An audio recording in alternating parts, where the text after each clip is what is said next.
One day after putting USC coach Steve Sarkisian on an indefinite leave of absence, USC announced that he has been fired, and athletic director Pat Hayden issued the following statement. After careful consideration of what is in the best interest of the university and our student athletes, I have made the decision to terminate Steve Sarkisian effective immediately. Through all of this, we remain concerned for Steve and hope that it will give him the opportunity to focus on his personal well-being. A player told ESPN via text on Sunday that Sarkisian showed up lit to meetings again today. Another source said he showed up Sunday morning and appeared not normal and then was told to leave. According to SB Nation, the coach checked himself into a residential treatment facility. Stephen A., what's your reaction to this? My initial reaction is sadness. Before I go any further, Skip Bayless, you have been on the record, which I deeply, deeply appreciate as a friend, you highlighting your family's issues and history with alcohol. Appreciate that. Do I have members of my family who've had issues with alcohol? Sure, but not to the level that you detailed about your family. So I am far from an expert on this particular situation. Drugs is the other side of it. I can speak on that. But alcohol is obviously a different drug that I'm not that familiar with. It is different. It is different, okay? Having said all of that, my heart goes out to the Sarkisian family and him himself. I hope that he gets the help that he needs. You don't wish this on anybody. And I'm certainly not going to sit up here and vilify and excoriate this man who clearly needs help. He doesn't need to be vilified. He doesn't need to be insulted. He doesn't need to be criticized because he has a problem. This is not an act of immaturity or anything like that. He clearly has an addiction. So with that being said, despite the fact that I sit here incredibly empathetic to his plight, his situation, and that of his family, USC made absolutely the right decision. He needed to go. As far as I'm concerned, it should have happened the moment they learned of these transgressions, the missed practice, showing up to a game drunk, all of those different things. It should have been immediately handled. The reason why I believe that wholeheartedly is because these are kids that we're talking about here. You cannot be a leader of young men if you cannot lead yourself. It's simply impossible. And although that's applicable to people in the world of professional sports, because they're grown men with families to feed, mortgages to pay, children to take care of, etc., you deal with it differently only from this respect. They can handle more than kids at a university, an institution of higher learning, supposedly can handle. You can't take that risk. You can't do that. I was speaking to my man Jeff, which both of you know, my godson Nicholas. Long Beach. That y'all met him. That's right. Okay. Nicholas could potentially be a big-time player, y'all. Like I asked Jeff, he said, Coach Sarkisian couldn't come into my house. You can't come into my house asking me to trust you with my child. So when you hear something like that, that says it all, that speaks to it, it is what it is. But what really has resonated through my mind over the last 24 hours, I'm wondering why Pat Hayden isn't out the door with him. Now, we appreciate the greatness of Pat Hayden at USC. We appreciate the fact that he bloated about USC, its tradition, what it stands for, and what we're supposed to be all about. We understand that he doesn't need this job. He's free to walk away anytime. They're free to let him go anytime. He's on a year-to-year deal, okay? Because he's a successful businessman. He doesn't need USC. And under no circumstances do I want to come across as an individual that in any way is trying to impugn the character and the integrity of Pat Hayden. Because I understand that as a man, meaning himself, what he stands for, by all accounts, he seems to be a very good man. But the dereliction of duty that he exercised in vetting Steve Sarkisian before hiring him is at the very least egregious. Keyshawn Johnson, our very own Keyshawn Johnson's former #1 overall pick in the NFL by the New York Jets, former star at USC, was on my radio show yesterday. And he spoke about how Sarkisian, because guys like him are consulted, and he spoke about how Sarkisian was 6th on the list. 6th. But now out of the blue, Pat Hayden came and hired him anyway. And then we learned that there was, when he was the coach of Washington, one of the 5 seasons, there was an expense report. An expense report. You actually put this on your expense report. He went out before noon, a brunch, with assistant coaches, ordered 4 shots of tequila, 4 shots of an unspecified liquor, and 5 beers. This is according to the Los Angeles Times. Today, you look at all of these different things, and you knew what happened at the preseason rally, where he came, he showed up as inebriated. You clearly looked out for him because he was your friend. You clearly looked out for him because of your relationship. You clearly looked out for him at the expense of what was in the best interest of USC. At the very least, Pat Hayden should have nothing to do with the next head coach hired. And if I'm being fair, what other athletic director do you know can make such an egregious error, all in the interest of looking out for his friend, and still keep his job? I'm just saying. It pains me to admit I agree with every word you just spoke. I like the heck out of Pat Hayden. I know him pretty well, covered him when he played for the Los Angeles Rams. Just for your edification, he is a good guy. Might be a little naive. Wasn't the typical pro football player because he was magna cum laude at USC, which led to him being a Rhodes Scholar at Oxford. So he didn't really fit the profile exactly of the NFL player. Not that they can't be good in class and smart, but he just didn't. He was always a little bit of a fish out of water in the locker room. And I always found him to be a little bit rose-colored glasses. Everything was going to be okay. He would see nothing but the good in everybody around him in the locker room. He was a pretty good quarterback in the National Football League. He won some games as a little undersized quarterback. Los that he Angeles shouldn't have Rams. won. Boy, he won one against my Cowboys in Dallas, a playoff game when you're beating Roger Staubach, and it was something to behold. But I'm not sure he's qualified to be an athletic director.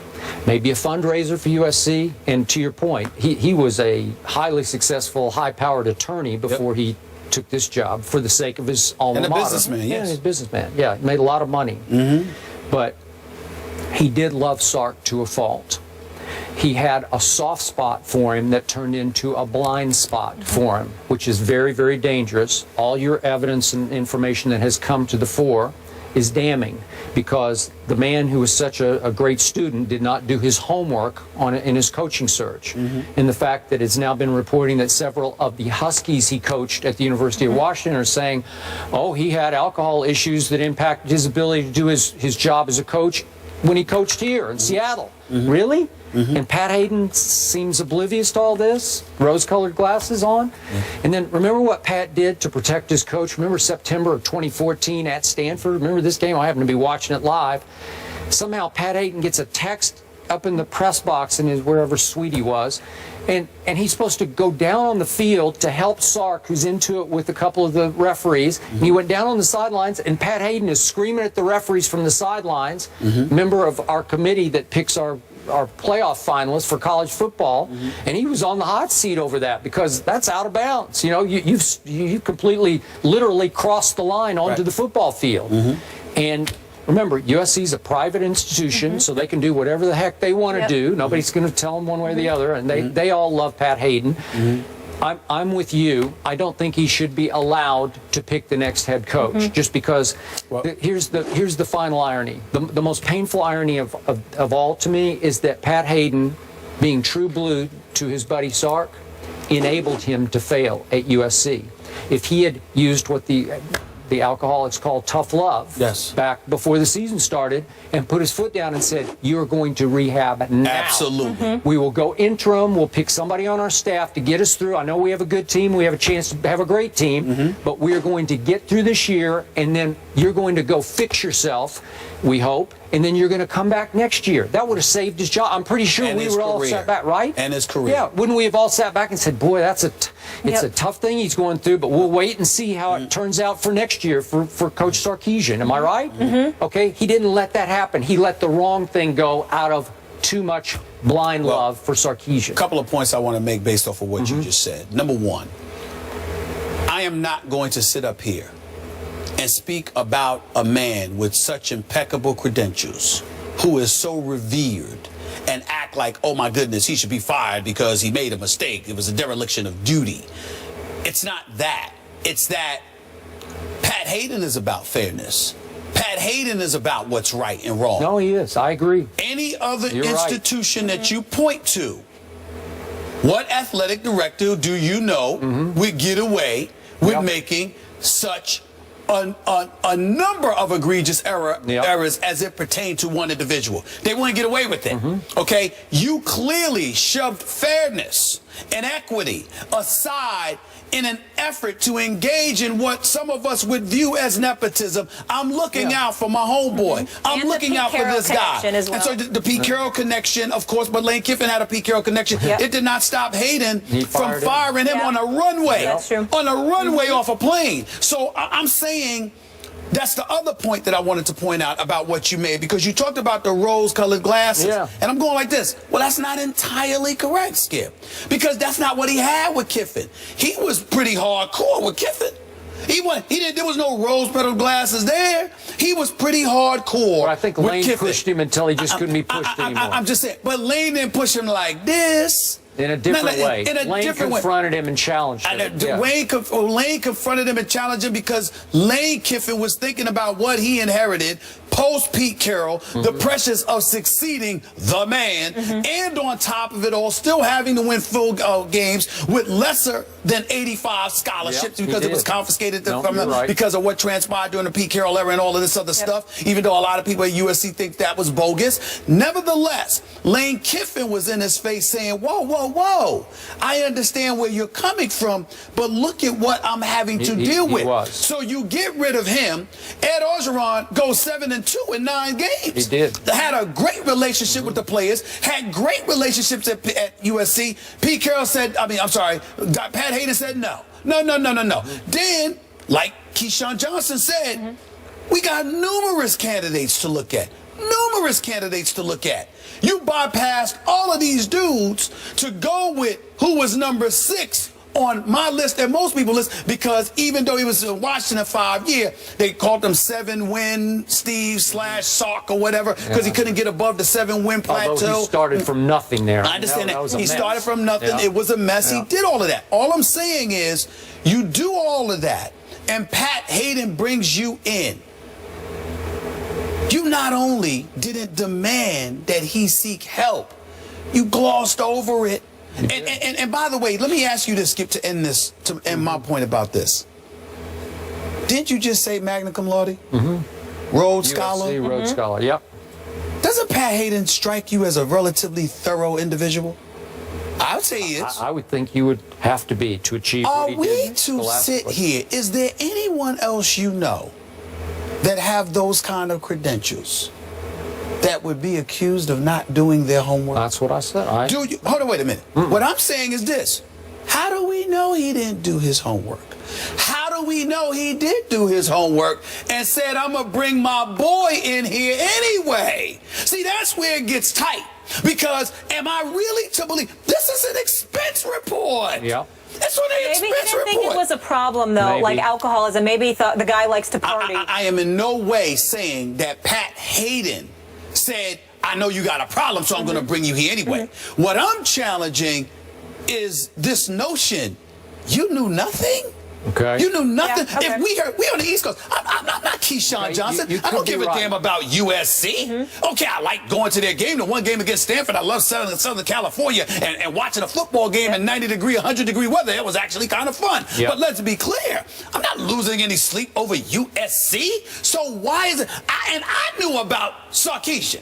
So how do you not know Pat Hayden? You didn't know? Really? All right. I find that hard to believe. To answer you with fairness and objectivity. Please. I know a lot of people who have covered Sark, who know him personally as a reporter to coach relationship. They love this guy. He is lovable. When he came here before the season started and visited, even we had Ryan Clark on the show, met him over at the hotel and just loved him. How can you not like him? Skip, I had him on my radio show. Yeah. I sat down with him for 20 minutes. It's the only time I've ever interviewed a man. I actually love the guy. I mean, it was a pleasure talking to him. That's the point. But what I'm saying to you is this. Nobody's challenging whether he's lovable or not. I'm saying, you Pat Hayden, you knew nothing. Well, you knew. Tell me you loved him and you just didn't think it was a problem. But this notion that he was completely oblivious, we know about it on the East Coast, so we ain't paying attention to USC. How do you not know? It's impossible to me that this man didn't know this stuff. He did it. He hired him anyway. And that's why I agree with my man, the great Paul Feinbaum, who basically called for Pat Hayden to dismissal and said at the very least he should have nothing to do with the hiring of the next head coach. And I completely agree with that. I'm with you. I completely agree with that. And as you mentioned, Mr. USC Keyshawn was saying last night on Countdown, no more Pete Carroll coaching tree. We really need to get the right guy in here. And Keyshawn would know. He would know. The Trojan War airs tonight that he executive produced. Good point. That's right. We have another big-time coaching vacancy. Steve Spurrier leaves South Carolina. We'll tell you why the head ball coach retires mid-season. That's after the break.